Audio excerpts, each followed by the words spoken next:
रजनी को बचपन से ही पेंटिंग का बहुत शौक था।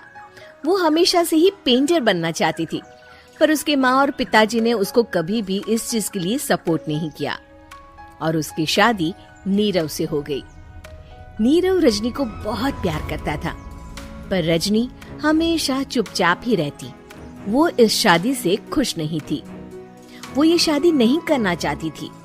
उसे तो हमेशा से पेंटर जो बनना था। अपने इस सपने को वो नहीं पूरा कर पाई, इसलिए वो हमेशा उदास रहती थी। रजनी, बहुत ही बढ़िया फिल्म लगी है, कल देखने चले? नहीं जी, कल मुझे बहुत काम है, मैं नहीं जा पाऊंगी। अच्छा तो कोई बात नहीं, संडे को चलते हैं। देखिए, मुझे फिल्म देखना पसंद नहीं है। आपको जाना है तो चले जाइए।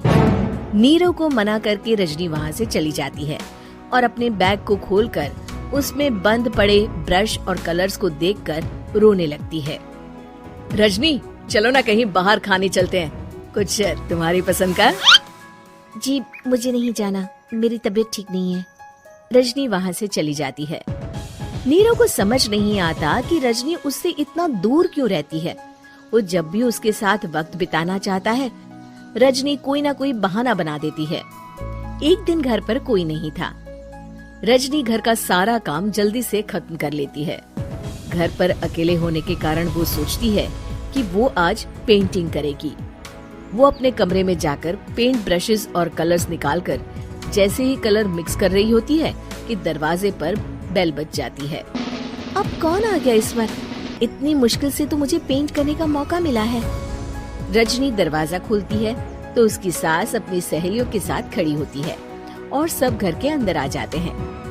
अरे बहू, सबको शरबत बनाकर पिला दे, बाहर तो बड़ी गर्मी है। जी। रजनी पेंट ना कर पाने से उदास हो जाती है। उसे गुस्सा भी आ रहा होता है कि उसने इस शादी के लिए हाँ क्यों कह दी। वो रसोई में जा रही होती है कि उसकी सास उसे रोकती है। बहू, सबके खाने का भी इंतजाम कर लेना, आज का लंच तो ये सब यहीं करेगी। हाँ। रजनी बिना कुछ कहे रसोई में चली जाती है। सबके लिए खाना बनाती है। सब खाना खाते हैं और रजनी घड़ी देखती है कि ये सब कब जाएंगे ताकि वो अपनी पेंटिंग कर सके। जब शाम होती है तब सब चले जाते हैं अपने घर। अरे बहू, सब तेरे खाने की तो बहुत तारीफ कर रहे थे, सबको बहुत अच्छा लगा खाना। आपको मुझे सुबह बताना चाहिए था ना कि आपकी सहेलियां आ रही है। पता भी है कितना वक्त लगा सारा खाना बनाने में। अरे बहू, तू ऐसे कैसे बात कर रही है मुझसे? तो और कैसे बात करूं? मैं इस घर की कोई नौकरानी नहीं हूँ कि इतना काम करूंगी। रजनी अपने कमरे में जाकर दरवाजा बंद कर लेती है। शाम को जब नीरव आता है तो उसकी माँ उसे पूरी घटना के बारे में बताती है। क्या रजनी ने आपसे इस तरह बात की माँ? हाँ, और पता नहीं उसे क्या हो गया है, शाम से बाहर भी नहीं आई है। मैंने तो कई बार आवाज दी, खाना भी नहीं खाया उसने। तू ही बात करके देख ले बेटा। नीरव अपने कमरे का दरवाजा खटखटाता है। रजनी, दरवाजा खोलो, मैं हूँ। रजनी दरवाजा खोलती है और फिर वापस जाकर अपने बिस्तर पर लेट जाती है। रजनी, माँ से बात करने का ये क्या तरीका है? मैंने कोई गलत बात नहीं की है। अरे तुम क्यों ऐसे बर्ताव कर रही हो सबके साथ? क्या तुम इस शादी से खुश नहीं हो?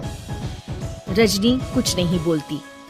अरे बताओ मुझे रजनी, क्या ये शादी तुम्हारी मर्जी के खिलाफ हुई है?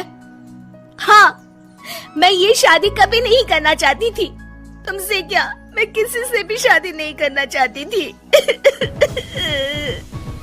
रजनी रोने लगती है। चुप हो जाओ रजनी, बताओ मुझे, तुम क्यों नहीं करना चाहती थी शादी? रजनी बेड के नीचे से अपने पेंटिंग्स, कलर्स, ब्रश, पेपर्स निकालती है। इतने में उसकी सास भी कमरे में आ जाती है। ये देख रहे हो, ये थे मेरे सपने। मैं पेंटर बनना चाहती थी, पर माँ पापा ने कभी सपोर्ट नहीं किया और मेरी शादी करवा दी। मेरे सारे सपने टूट गए। हर वक्त बस गुस्सा आता रहता है मुझे। मैं जानती हूँ कि आप लोगों की इसमें कोई गलती नहीं है, पर मैं क्या करूँ, मुझे समझ में नहीं आता।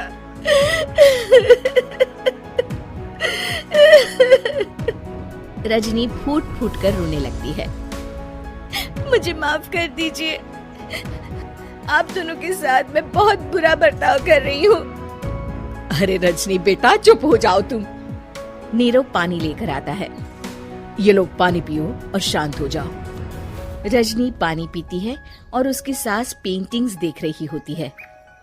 अरे नीरव, हमें तो पता ही नहीं था कि हमारी बहू कलाकार है। अरे कितनी अच्छी पेंटिंग्स बनाई है, देखो तो।